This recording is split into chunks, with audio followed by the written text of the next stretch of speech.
पाकिस्तान और अफगानिस्तान के बॉर्डर पर एक बार फिर से टेंशन हाई हो गई है। दरअसल पाकिस्तान के उत्तर पश्चिमी खैबर पख्तूनख्वा प्रांत के उत्तर वजीरिस्तान जिले में अफगान सीमा से घुसपैठ की कोशिश कर रहे कम से कम 30 अफगान लड़ाकों को सुरक्षा बलों ने मार गिराया है, ऐसा दावा पाकिस्तान की तरफ से किया जा रहा है।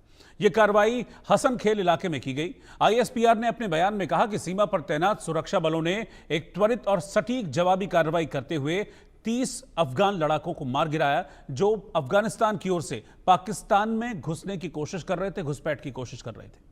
कार्रवाई के दौरान आतंकियों के कब्जे से भारी मात्रा में हथियार, गोला बारूद और विस्फोटक सामग्री भी बरामद की गई है। पाकिस्तान ने इस मौके पर अफगानिस्तान को भी आगाह किया है कि वो सुनिश्चित करे कि उसकी भूमि का उपयोग विदेशी तत्वों द्वारा पाकिस्तान के खिलाफ न किया जाए। और इसी वाकये के बाद से एक बार फिर से इस तरह की आशंकाएं सामने आ रही हैं कि क्या पाकिस्तान और अफगानिस्तान की सीमा पर जो तनाव बढ़ रहा है वो पाकिस्तान में टेंशन को बढ़ाएगा, क्योंकि सीमा पर तनाव बढ़ेगा तो उसका सीधा असर खैबर पख्तूनख्वा में देखने को मिलेगा, क्योंकि खैबर में ऑलरेडी टीटीपी ने पाकिस्तान की नाक में दम किया हुआ है। तो क्या पाकिस्तान और अफगानिस्तान बॉर्डर पर एक बार फिर से जंग का एक और नया मोर्चा यहां पर खुलने जा रहा है? इसी पर एक ब्रेकिंग न्यूज इस वक्त सामने आ रही है। तो बड़ी खबर यही है कि पाकिस्तान और अफगानिस्तान की सीमा पर इस वक्त काफी तनाव बढ़ गया है। पाकिस्तान और अफगानिस्तान के बॉर्डर पर गोलीबारी हुई है। हालांकि पाकिस्तान यह दावा कर रहा है कि उसने 30 घुसपैठियों को मार गिराया है। अफगानिस्तान के रास्ते से ये घुसना चाह रहे थे। पाकिस्तान ने अफगानिस्तान से लगने वाली एक सीमा को फिलहाल अस्थायी रूप से बंद कर दिया है। तो इस वक्त की ब्रेकिंग न्यूज, बड़ी खबर मैं आपको बता रहा हूं, लेकिन आप सिर्फ इसको एक घुसपैठ की तरह मत देखिए। जैसा कि पाकिस्तान कह रहा है कि भाई पाकिस्तान और अफगानिस्तान के बॉर्डर से 30 अफगान लड़ाके घुसपैठ करने की कोशिश कर रहे थे, हमने उनको मार गिराया। हम सिर्फ इसको इस तरीके से नहीं देख सकते, बल्कि ये कि एक नया फ्रंट आप समझिए कि खुल रहा है पाकिस्तान और अफगानिस्तान की लड़ाई का, क्योंकि पाकिस्तान ऑलरेडी पहले से उलझा हुआ है। बलूचिस्तान से में बीएलए से जंग लड़ रहा है, वो खैबर पख्तूनख्वा में वो टीटीपी से जंग लड़ रहा है, सिंध में भी उसके इस समय जो हालात हैं वो कुछ अच्छे नहीं हैं, पीओके में भी हालात अच्छे नहीं हैं। तो कुल मिलाकर पाकिस्तान के लिए लड़ाई का एक और नया फ्रंट खुल गया है। पाकिस्तान और अफगानिस्तान ये नया मोर्चा है जहां पर पाकिस्तान की टेंशन बढ़ सकती है, मुनीर की फौज की टेंशन यहां पर बढ़ सकती है, क्योंकि यहां से एक बार फिर से घुसपैठ की कोशिश अफगानिस्तान की तरफ से की गई है। हालांकि इस दौरान गोलीबारी हुई और पाकिस्तान ये कह रहा है कि हमने 30 जो घुसपैठिए थे, अफगान लड़ाके थे, उनको मार गिराया है। अफगानिस्तान के रास्ते ये लोग घुसना चाह रहे थे। उत्तरी वजीरिस्तान के हसन इलाके में घुसपैठ की कोशिश को नाकाम करने का दावा पाकिस्तान कर रहा है। वो कह रहा है कि जो लोग मारे गए हैं उनके कब्जे से भारी मात्रा में हथियार और गोला बारूद और विस्फोटक सामग्री हमने बरामद की है। पाकिस्तान ने अब सुरक्षा कारणों के चलते अफगानिस्तान से लगने वाली सीमा को बंद कर दिया है, क्योंकि यहां से लगातार अफगान लड़ाके पाकिस्तान में घुसपैठ की कोशिश कर रहे थे।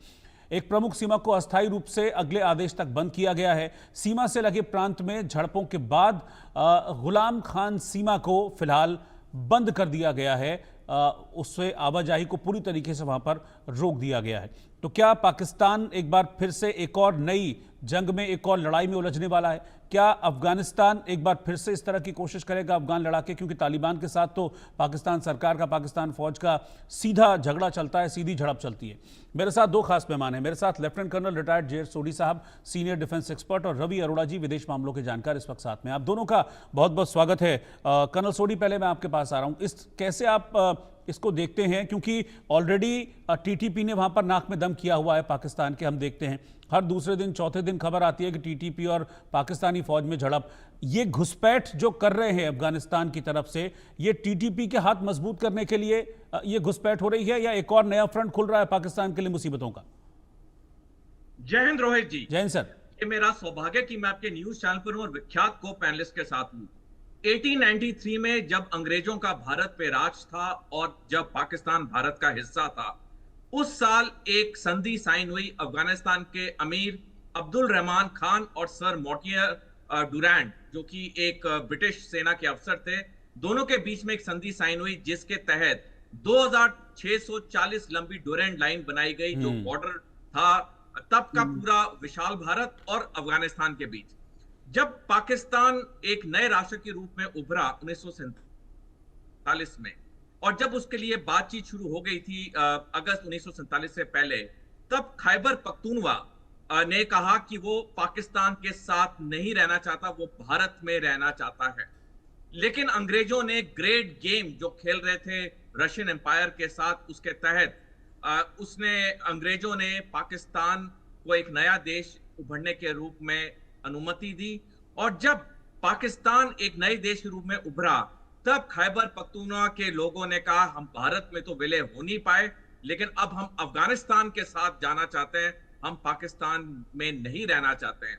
बल्कि रोहित जी, अगर हम थोड़ा इतिहास देखें, पाकिस्तान के जो 4 सूबे हैं, पंजाब, बलूचिस्तान, सिंध और खैबर पख्तूनख्वा, इसमें से 3 कभी भी पाकिस्तान में नहीं रहना चाहते थे। और जो चौथा पंजाब सूबा है, उसके सिर्फ 10% लोग नए पाकिस्तान में रहना चाहते थे, बाकी 90% भारत का हिस्सा बनना चाहते थे। यानी कि कहने का मतलब है कि पाकिस्तान उन सूबों से बना है जहां के सूबों के लोग कभी पाकिस्तान में रहना ही चाहते थे, वो भारत में रहना चाहते थे। तो ये जो अशांति, अस्थिरता लोगों में है 1947 से, ये साल प्रति साल और जागृत हो रही है। और अब जिस तरह से 31 दिसंबर 2023 को तहरीके तालिबान पाकिस्तान ने ऐलान किया कि खैबर पख्तूनख्वा आजाद है और उस पर उनकी सरकार चलेगी, ये वाकई में पाकिस्तान के लिए एक बड़ा करारा थप्पड़ था कि उनके एक सूबे ने आजादी डिक्लेयर कर दी। हालांकि पाकिस्तान ने वो पूरी असलियत में नहीं होने दिया, अपनी सेना से काफी अत्याचार करा है, लेकिन हकीकत ये है कि खैबर पख्तूनख्वा के लोग पाकिस्तान में नहीं रहना चाहते हैं, वो अफगानिस्तान में विलय होना चाहते हैं। अफगानिस्तान ने भी 1947 के बाद कभी डोरेंट लाइन को माना नहीं है। तो ये जो पाकिस्तान अफगानियों को मार रहा है, ये सिर्फ अफगानी लोगों पे अत्याचार कर रहा है। हकीकत ये है, पाकिस्तान जानता है कि ये कुछ समय की बात है जब खैबर पख्तूनख्वा टूटेगा और अफगानिस्तान में जाके विलय होगा। बिल्कुल जाहिर सी बात है। मैं रवि अरोड़ा जी के पास चल रहा हूँ। रवि जी, आप किस तरीके से इसको देख रहे हैं? क्या ये एस्केलेट करेगा अफगान और पाकिस्तान के बीच जो एक लड़ाई है, जो तालिबान और पाकिस्तान के बीच जो एक लड़ाई है, उसको क्या ये चीजें एस्केलेट होंगी अब?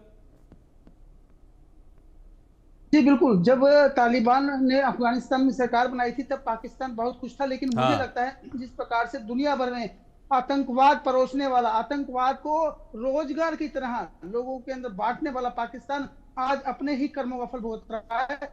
और आज टीटीपी, देखिए, तहरीक तालिबान पाकिस्तान, जो इस प्रकार से आपको यह समझना होगा, जो दमन चक्र पाकिस्तान की सेना बलूचों पर चला रही है, जिस प्रकार का दमन चक्र सिखों पर चला रही है, जिस प्रकार का पश्तून कौम पर चला रही है, मैं समझता हूं आज कहीं ना कहीं उसी का फल है कि आज बलूच लिबरेशन आर्मी ने जहां एक तरफ नाक में दम कर रखा है, वहीं दूसरी तरफ खैबर पख्तून के अंदर जिस प्रकार से टीटीपी, तहरीक तालिबान पाकिस्तान के, उसके भी छोटे छोटे गुट अब कई जिस प्रकार से सामने आ रहे हैं, हाफिज गुल, जो बहादुर गुट, जो जिस प्रकार से नाम सामने आ रहा है, तो ऐसे बहुत सारे गुट अलग अलग जो हैं अब इससे इनके साथ जुड़ चुके हैं। तो ऐसे में मुझे लगता है ये एक चैलेंज है बहुत बड़ा कि अब पाकिस्तान के सामने, क्योंकि पाकिस्तान की सेना कहीं ना कहीं घुटनों के ऊपर बैठ चुकी है। और आपको बता दूं मैं कि खैबर पख्तून सच में पूरी तरह से पाकिस्तान के हाथ से निकलता नजर आ रहा है और बहुत जल्दी यह ऐलान हो सकता है इसको लेकर, जिस प्रकार का ये दमन चक्र है वहां की पाकिस्तान की सेना का। और लेकिन पूरी दुनिया में वो चाहते कि आवाज उठाई जाए, यहां तक कि बलूच लिबरेशन आर्मी ने तो कहा भी था कि अगर पाकिस्तान और भारत का युद्ध थोड़ा ऑपरेशन सिंदूर अगर लंबा छिड़ जाता तो शायद बलूचिस्तान आजाद हो जाता। तो ऐसे में कहीं ना कहीं पाकिस्तान के मुनीर जो वहां के जनरल है, मुझे लगता है उनके नाक में नकेल डालने का काम टीटीपी कर रही है। बेशक से ये उन्हें आतंकी कहते हो, लेकिन आज पाकिस्तान के खिलाफ खुद अफगानिस्तान खड़ा है, वहां की तालिबान सरकार खड़ी है और तालिबान सरकार भारत के साथ अच्छे रिश्ते बनाना चाहती है। जहां एक तरफ रशिया ने उनको मान्यता देने का काम कर रहा है, दूसरी तरफ वो मजबूती के साथ खड़े हो रहे हैं। ऐसे में आने वाले टाइम में पाकिस्तान को, मुझे लगता है कि खैबर पख्तून अलग होने में ज्यादा टाइम नहीं लगेगा। लेकिन सबसे बड़ी सच्चाई ये है कि जिस प्रकार के दावे पाकिस्तानी सेना करती है उन पर भी पूरी तरह से भरोसा नहीं किया जा सकता, क्योंकि वो झूठ का पुलिंदा है। और सबसे बड़ी बात यह है कि जिस प्रकार से पश्तून कौम का एक इतिहास रहा है, जिस प्रकार का बलूच का एक इतिहास रहा है, वो लोग झुकने वाले नहीं है, वो अपना हक लेके रहेंगे, क्योंकि आजादी से लेकर अब तक उनके साथ उन पर सिर्फ अत्याचार हुआ है। तो ऐसे में मुझे लगता है कि दुनिया को, खासकर यूनाइटेड नेशन को पूरा संज्ञान लेना चाहिए, लेकिन कोई भी अभी फिलहाल इस पर बोलने को तैयार नहीं है। तो लेकिन सच्चाई है कि वो अपनी लड़ाई लड़ रहे हैं, अपनी जंग लड़ रहे हैं। और जिसको ये आतंकी बोल रहे हैं, सच्चाई है कि वो अपने आप को अब आत्म सुरक्षा के लिए वो लड़ रहे हैं, अपने अभिमान के लिए लड़ रहे हैं, अपने आजादी के लिए लड़ रहे हैं।